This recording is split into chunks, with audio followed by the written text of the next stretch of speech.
Did you receive any information about sex education in your school or in your family?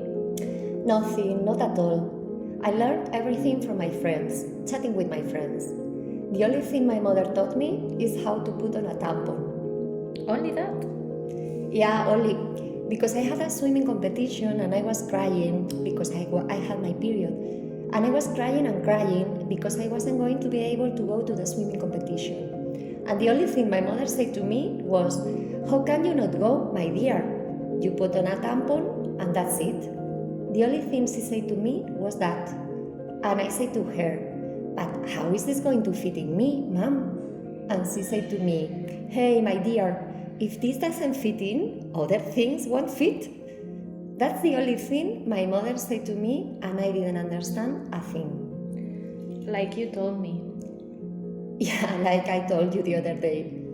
Yes, the day I went into the swimming pool and I didn't want to. Yeah, that day you didn't want to wear a tampon. But you know about the other things, don't you?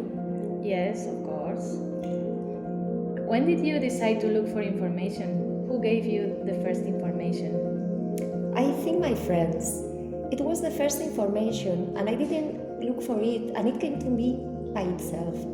Yeah, I never looked for information about sex like that. No, I think that it was with friends, and we experimented, and we told each other.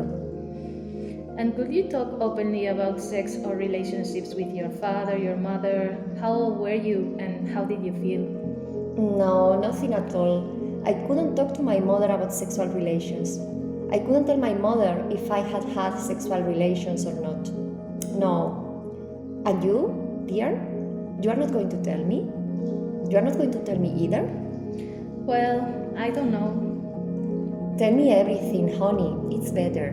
If you want to know something, I will tell you everything.